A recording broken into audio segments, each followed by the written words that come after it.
सबसे ज्यादा मुख्य समस्या काराकाट का क्या चीज है? काराकाट की मुख्य समस्या यहाँ पर जो जदयू सांसद भी रहे हैं उनके द्वारा कितना बनाया है सड़कों पर राहुल गांधी और तेजस्वी यादव का मुद्दा क्या होगा?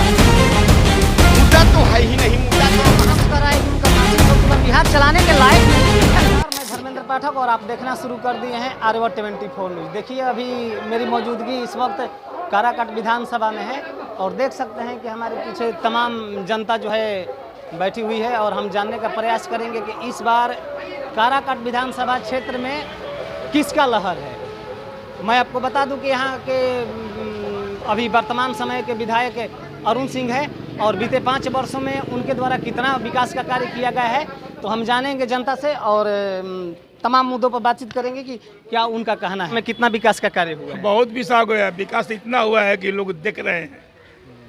विकास हुआ है। यहाँ के जो विधायक हैं कोई पूछताछ नहीं है किसी का। कह रहे हैं कि विकास हुआ है। कहाँ विकास हुआ है हमको बताइए, दिखा कर बताइए कहाँ विकास हुआ है। अरुण सिंह का तो दावा करते हैं कि 5 वर्ष जो है वो हर क्षेत्र में हमने विकास किया है। हम दावा करते हैं कुछ भी नहीं हुआ है। कुछ नहीं हुआ है। यहाँ टी फास पास हुआ है, कुछ नहीं हुआ है। तो किनके द्वारा विकास किया गया इससे पहले? इससे विकास तो पहले विधायक थे, पूर्व विधायक राजेश्वर थे, वो विकास किए थे। राजेश्वर राज के द्वारा विधायक के द्वारा विकास किया गया। बहुत विकास किए थे। वो जनता के बीच में रहते थे, आज भी रह रहे हैं। मिलते नहीं हैं अरुण सिंह कभी आप? हाँ, सपना है उनको। काराकाट बाजार पर जब से माले की यहाँ पर विधायक हुए अरुण बाबू 17 साल 6 महीना होने जा रहा है, आज तक से काराकाट बाजार में एक शिलापट यहाँ अपनी दिखाएं तो हम लोग काराकाट की जनता उनकी आभारी रहेंगे। पूरा शिलापट एक भी दिखा दे, काराकाट पूरा गांव बाजार में मिलाकर एक शिलापट अगर उनका लगा हुआ हो। काराकाट बाजार पर उनका गाड़ी का शीशा नहीं उतरता है, न गाड़ी यहाँ रुक पाते हैं। काराकाट से उनको क्या एलर्जी है यहाँ की जनता उनसे खुद समझेगी। अरुण बाबू अगर काराकाट मार्केट में आएंगे तो एक जनप्रतिनिधि का काम होता है जनता की समस्याओं को खत्म करना, लेकिन जनप्रतिनिधि कैसे हैं? आप लोग से मिलते नहीं हैं, काम नहीं कराते हैं, सुनते नहीं हैं, फिर आप लोग क्या चाहेंगे इस बार? काराकाट परिवर्तन चाहिए। काराकाट में अगर परिवर्तन नहीं होगा तो काराकाट का कभी विकास नहीं हो सकता है। ये दावा के साथ हम लोग कह सकते हैं, क्योंकि हम लोग का उम्र भी 53-54 साल का हो गया। जब से माले की यहाँ पर विधानसभा विधायक हुए, एक कार्य, एक काराकाट की सबसे बड़ी समस्या थाना और ब्लॉक, लेकिन यहाँ के ऐसे प्रतिनिधि हुए कि इसके बारे में वो सोच नहीं सकते हैं। जो काराकाट में रुक नहीं सकते हैं तो काराकाट के बारे में विचार क्या कर सकते हैं। काराकाट 19 पंचायत की ब्लॉक है। काराकाट ये जो यहाँ थाना और ब्लॉक का उद्घाटन, सबसे ज्यादा मुख्य समस्या काराकाट का क्या चीज है? काराकाट की मुख्य समस्या है कि जनता की सबसे बड़ी जीने की कोई यहाँ पर कार्य नहीं है कि यहाँ पर जी सके। यहाँ की दुकानदारी व्यवसाय की स्थिति बहुत नाजुक रहता है। यहाँ अपनी भाग से लोग जीते हैं, लेकिन एक यहाँ सरकारी कोई ऑफिस हो जाए, यहाँ थाना था, ब्लॉक था, यहाँ कुछ भी नहीं। हमारे काराकाट को देखने वाला ही कोई नहीं है। और हम लोग चाहेंगे कि यहाँ का प्रत्याशी, फिर भी जनता हर बार मतलब अरुण सिंह को जिताने का काम करते हैं कि जनता का भरोसा अरुण सिंह ही है। नहीं, अगला बार हम लोग चुनाव हारे भी नहीं थे, क्योंकि 63,000 वोट लाए थे हम लोग काराकाट में। काराकाट उस टाइम में जदयू के साथ भी अच्छा तालमेल नहीं हुआ और चिराग पासवान के साथ भी अच्छा तालमेल नहीं हुआ, और फर्स्ट चरण में जो चुनाव हुआ उसकी खामियाजा हम लोग भोगे, नहीं तो हम लोग चुनाव हारने वाले नहीं थे। अरुण सिंह का विधायक जो हैं अभी विपक्ष के हैं, जो भी माले के हैं, लेकिन इनका फंडिंग तो है, विकास के कार्य के लिए आता तो होगा ना। आज तक ले हम लोग समझ नहीं पाए। अरुण बाबू अगर काराकाट बाजार में रुकते तो हम लोग कुछ कह पाते या बात करते।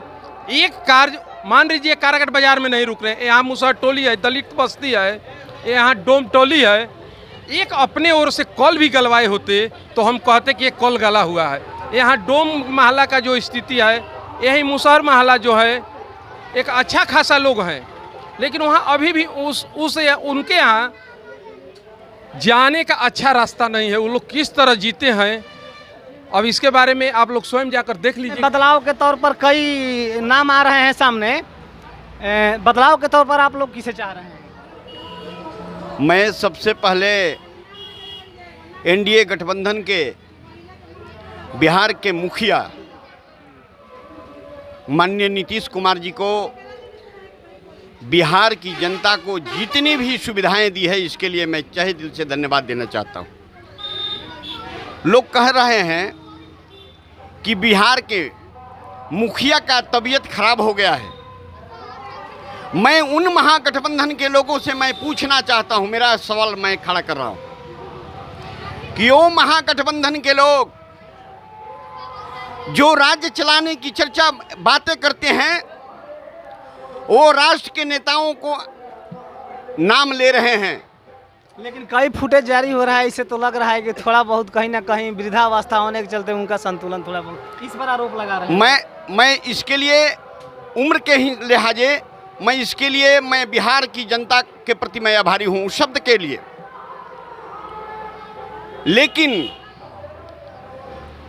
यही सोचने की सवाल है कि इतने वृद्ध की अवस्था होते हुए सवाल खड़ा करने के बावजूद इस देश के सम्मानित नेता और एनडीए गठबंधन जिसको देश और विदेश में लोग जानते हैं कि वादा पक्के होती है, जिसका नाम है नरेंद्र भाई मोदी, और उसके साथ काम करने वाले जो बिहार के मुखिया हैं नीतीश कुमार जी, जिन्होंने जनता की सारी सुविधाओं से हमारे 60 साल के वृद्धा पेंशन जो 400 रुपये था वो 1100 रुपया हो गया। क्या वृद्धा पेंशन जिन्होंने बिहार के मुखिया ने लागू करने का काम किया है, क्या सच्चाई है एक जाति धर्म का है क्या? लेकिन तेजस्वी यादव कह रहे हैं, एक जनसुराज पार्टी के प्रशांत किशोर सूत्रधार हैं, कह रहे हैं कि नहीं ये हमारे कॉपी कर रहे हैं। मैं सबसे पहले कंटिन्यू लगातार जो मतलब योजनाओं का मतलब लोकार्पण कर रहे हैं, सभा कर रहे हैं, तो कह रहे हैं, उनका कहना है कि स्पष्ट तौर पर कि मतलब ये कॉपी कर रहे हैं और हार से बौखला गए हैं इस बार। मैं सबसे पहले तेजस्वी जी और प्रशांत किशोर जी को धन्यवाद देना चाहता हूं। कितने दोनों लोग काबिलियत के पात्र हैं। महागठबंधन की सरकार में जो बिहार के बागडोर की बात कर रहे हैं, मैं उनसे सवाल करना चाहता हूं, मैं पूछना चाहता हूं कि क्या आपके माता और पिता बिहार को संचालन करने का काम किया है? बिहार की कितनी महान जनता है जिन्होंने ईमानदारी से आपको कुर्सी देने का काम किया है। आप एक योजना उनसे पूछिए कि उनके माता और पिता ने एक योजना कभी देने का काम किए हैं क्या? जरूरत है। हमारे मुख्यमंत्री जी, बिहार के मुख्यमंत्री जी कहते हैं तेजस्वी जी को, तुम बच्चे हो, क्लास में तुम्हारी एडमिशन हो चुकी है, अध्यात्म करने की जरूरत है, पढ़ने की जरूरत है। सर, काराकाट विधानसभा में इस बार काराकाट विधानसभा की जनता क्या चाह रही है, हम ये जानना चाह रहे हैं। मैं सबसे पहले मैं यहाँ के निवर्तमान विधायक जो महागठबंधन के यहाँ के प्रत्याशी हैं, मैं उनको तहे दिल से धन्यवाद देना चाहता हूँ कि महागठबंधन का सरकार में वो विधायक हैं और कांग्रेस के उनके नेता जब उनके एडमिशन के लिए या ये टिकट के लिए जब सासाराम में जो बैठकें हो रही थी, तो उन्होंने कहा कि अरे ये सब मैं मानने वाला नहीं हूँ, महागठबंधन मैंने कुछ नहीं, हम नहीं जानते हैं। तो जिन नेताओं में अपने ही गठबंधन पर उनके ही नेताओं का सवाल खड़ा हो, यह कितना सौभाग्यशाली है यहाँ की जनता। ऐसी एनडीए गठबंधन के जितने भी यहाँ उम्मीदवार हैं, सबके प्रति हम आभार व्यक्त करते हैं। लेकिन एक बात जरूर मैं कहना चाहूँगा कि कार्यकर्ताओं से सुख दुख में उपस्थिति हाजिरी देने वाला मैं बेहचक मैं कह रहा हूँ, वह राजेश्वर राज ही हो सकता है। लेकिन वो तो लगातार उनको सीट मिलता है और हार जाते हैं। निश्चित तौर पर मैं इस क्षेत्र के, तो क्या एनडीए की तरफ से कुछ बदलाव किया जाएगा? एनडीए की तरफ से हमारा, खासकर मैं तो नहीं कहूँगा, इसलिए कि यहाँ जितने भी अपने को प्रत्याशी घोषित करने की बात करते हैं, वो चुनाव आता है तो रोड पर दिखाई देने लगते हैं और जनता पर कोई सवालिया। सर, लगातार कोई अगर चुनाव हार रहा हो तो बदलाव करके देखा जाता है कि शायद अगले बार कुछ और हो जाए। एक चर्चा नाम आ रहा है महाबली सिंह का भी यहाँ पर, जो जदयू के पूर्व सांसद भी रहे हैं, उनके द्वारा कितना विकास का कार्य यहाँ पर कराया गया है? एनडीए गठबंधन की तरफ से बहुत सारी कामें हुई हैं, लेकिन मैं ये कहना चाहूँगा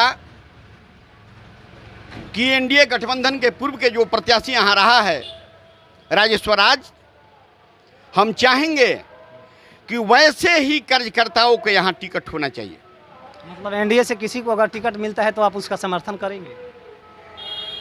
मैं तो पार्टी का वर्कर हूँ, समर्थन तो करना है, लेकिन नेताओं से मैं संतुष्ट नहीं हूँ। जो हमारी समस्याओं को यहाँ के प्रशासनिक पदाधिकारियों पर अपनी बातों को न रखे, वो हमारा नेता नहीं हो सकता है। चाहे वह पटना में असेंबली में बैठा हो, दिल्ली में बैठा हो, वो मेरा नेता नहीं हो सकता है। अच्छा, काराकाट विधानसभा में पुलिस प्रशासन के कार्य प्रणाली से आप संतुष्ट हैं? हमारे सरकार की जो प्रशासनिक पदाधिकारी का यहाँ रवैया है और सरकार का जो सोच है, उससे मैं काफ़ी संतुष्ट हूँ। नीतीश कुमार के बनाए हुए सड़कों पर राहुल गांधी और तेजस्वी यादव भ्रमण कर रहे हैं और मोदी जी को गाली देने का भी काम कर रहे हैं। आज पुतला दहन भी ससराम में किया गया है, कैसे देखते हैं इसको?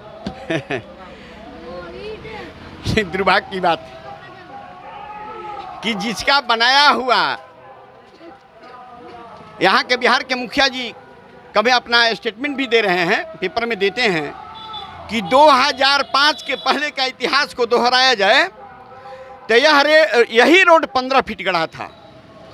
हमारे गांव का विद्यालय का दुर्दशा थी, जिसमें जब वर्षा के समय जब पानी होता था तो हमारे ही बच्चे विद्यालय से गायब हो जाते थे। अच्छा, इस बार का मुद्दा क्या होगा? मुद्दा तो है ही नहीं, मुद्दा तो महागठबंधन के पास कुछ है ही नहीं। मुद्दा तमाम बिहार के महान जनता को मैं प्रणाम करता हूं कि सभी महान जनता को मात्र एक ही मुद्दा होना चाहिए, बिहार विकसित राज्य हो। मैं उस और यहाँ के मुखिया को मैं फिर धन्यवाद दे रहा हूं कि जिस राज्य में कल कारखाना ना हो और उस राज्य का नंबर 1 नंबर 2 में जगह हो, दुनिया में इसकी नाम की चर्चा हो, अब इससे हमारे लिए कोई महान हो ही नहीं सकता। बिहार के डीएनए में ही जातिवाद सम्मिलित है, लेकिन बिना विकास के तो कुछ होता नहीं है। तो जब तक जातिवाद नहीं खत्म किया जाए तो विकास कैसे संभव होगा? जातिवाद निश्चित तौर पर जातीयता भी होना चाहिए, लेकिन जातीयता राष्ट्र और राज्य का निर्माण करने में जात पात की नाराएं नहीं होनी चाहिए। मैं राजपूत जाति से आता हूं, हम अपनी बच्ची का शादी किसके यहाँ करेंगे? राजपूत के यहाँ। वहां होनी चाहिए, लेकिन जब राष्ट्र और राज्य का निर्माण में जातीयता हो, जात आधारित बातें हो, तो इससे बड़ा दुर्भाग्यपूर्ण हमारे लिए नहीं, कुछ नहीं हो सकता। कह सकते हैं कि निर्णय लेने में बिहार के लोगों को ज़्यादा दिक्कतें होती है, शिक्षा का अभाव है कहीं ना कहीं, क्योंकि एनडीए का ही शासन रहा है, 20 वर्षों से लगातार मुख्यमंत्री बने हुए नीतीश कुमार, लेकिन अभी तक इस चीज़ को नहीं सुधार पाए। आप इसको कैसे देख रहे हैं? मैं सबसे पहले महागठबंधन के जो नेता बिहार का दौरा कर रहे हैं, मैं उन लोगों से कहना चाहता हूं। एक प्रशांत किशोर है कह रहे हैं कि जनता का राज हम लाने वाले हैं। यहाँ जो है अभी बिहार में अफसरशाही बढ़ गया है, इस पर क्या कहेंगे आप? निश्चित तौर पर अफसरशाही पर जो उन्होंने सवाल को खड़ा किया है, इसका समीक्षा बैठक एनडीए गठबंधन की तरफ से हो रहा है। प्रशांत किशोर जी को अब याद आया होगा कि 2 माह में चुनाव होने वाला है, मुद्दा नहीं है। अरुण सिंह के दाव में कितना दम है, जानने का प्रयास करेंगे। क्या नाम हुआ आपका? मेरा नाम दिनेश कुमार सिंह है, मैं जदयू के प्रवक्ता हूँ। अच्छा, जदयू के प्रवक्ता हैं? जी जी। क्या कहेंगे? सबसे तो पहले मैं आपके चैनल को मैं धन्यवाद देना चाहता हूँ, और अरुण जी के बारे में आप जो हमें बोल रहे हैं, अरुण जी कितना काम किए हैं, मैं उस पर चूँकि उनके अंदर जाना नहीं चाहता हूँ। कई बार यहाँ के लगातार मतलब रहे हैं विधायक, उनके द्वारा विकास काराकाट में कितना विकास जो किए हैं वो तो यहाँ के जनता, गत चुनाव हो रहा है, चुनाव का समय आ गया है, ये समय की तकाजा है कि क्या विकास किए क्या नहीं किए, वो तो समय बताएगा और उनको ईवीएम से जवाब देगा कि आप विकास किए हैं तो आपको पुनः फिर रखा जाएगा, नहीं होगा तो फिर आपको आउट कर दिया जाएगा। नीतीश कुमार के शराबबंदी को प्रशांत किशोर हैं, थर्ड मोर्चे के पार्टी के हैं, तो कह रहे हैं कि 10 मिनट में हमारी सरकार बनते ही खत्म कर देंगे। कैसे देखते हैं इसको? शराबबंदी नीतीश कुमार जी, हमारे मुख्यमंत्री जी ने जो शराबबंदी लागू किए हैं, ये जनहित के जनहित के शिक्षा था। पढ़ी लिखी महिलाओं का पति जो है कि नहीं शराब पीकर जो है कि नहीं घर मर जाकर उपद्रव करते थे, मारते थे, पीटते थे। आज नीतीश कुमार जी रखा मुख्यमंत्री था कि उस शराबबंदी को बंद किए। लगातार नीतीश कुमार के द्वारा अभी देखा जा रहा है कि 2 महीने में लगातार कई योजनाओं का शिलान्यास किए। इसके पीछे कहीं उनको डर तो नहीं है कि इस काम बिहार विधानसभा के चुनाव को लेकर के उनके मन में कहीं ना कहीं डर बैठ गया? बिल्कुल नहीं है। नीतीश कुमार जी 20 साल आज बिहार पर शासन किए और 2005 के पहले जो शासन था लालू जी का, अगर दोनों का कॉम्प्रोमिजन किया जाए तो आज नीतीश कुमार जी इस देश में 2 चेहरा है। एक देश में नरेंद्र मोदी है और दूसरा बिहार में जो है कि नीतीश कुमार जी हैं, वो विकास पुरुष से कहे जाने वाले हैं। किसी भी मामला में महिलाओं का अगर विकास हो, पुरुष का विकास हो, आज देख लिया जाए कि बिहार का विकास में 3-4 चीज़ फैक्टर आता है। और रोड देख लीजिए, बिजली देख लीजिए, समान प्रशासन देख लीजिए। पहले क्या था, अरे फलमा के विक्रम में गए थे, अपहरण कर लिया सब, कहीं आरा में अपहरण कर लिया व्यापारी का। आज देख लीजिए कि ना कहीं उनके राज्य में दंगा हुआ, ना कहीं किसी तरह का अप्रिय घटना हुआ। लेकिन देखा जाए तो 2-3 महीने में लगातार जो ग्राफ है वो बढ़ गया है क्राइम का। होता है कभी कभी, मान लीजिए कि थोड़ा सा प्रशासन की लापरवाही कहा जा चुके हैं, लेकिन नीतीश कुमार जी इसको विपक्ष ऐसे देख रहा है, विपक्ष कह रहा है कि उनका मानसिक संतुलन बिहार चलाने के लायक नहीं है। ये तो लायक नहीं है, लेकिन एक तो 15 साल का जो शासन किया लालू जी, इस पर कॉम्प्रोमाइज करें ना कि हम इसके पहले रोड क्या चल था, विधि व्यवस्था क्या था, दिन रात जो है कि नहीं लोगों को जो है कि नहीं कोई छीन लिया, कोई झपटी हो गया। तो नीतीश कुमार जी की तुलना में कोई नहीं कर सकता है ना। एक्शन तो हो रहा है, लेकिन विपक्ष का डायरेक्ट हमला है कि मतलब कहना है कि ये जंगल राज 2 चल रहा है। हाँ, जंगल राज 2 कहाँ दिखाया जाए, उसका उदाहरण दिया जाए। जो जंगल 2 राज जो है कि नहीं कहाँ पर हुआ है। तुरंत अगर गलत हो रहा है तो उस पर एक्शन हो रहा है, उसको कानून की तरह जो है कि उसको जेल सजा। क्या लग रहा है विपक्ष के पास कोई मुद्दा नहीं बचा? कोई मुद्दा नहीं है, यहाँ एनडीए का मुद्दा है। कह रहे हैं कि आप वोट चोर हैं। आप लोग वोट चोर कहाँ वोट चोर हैं?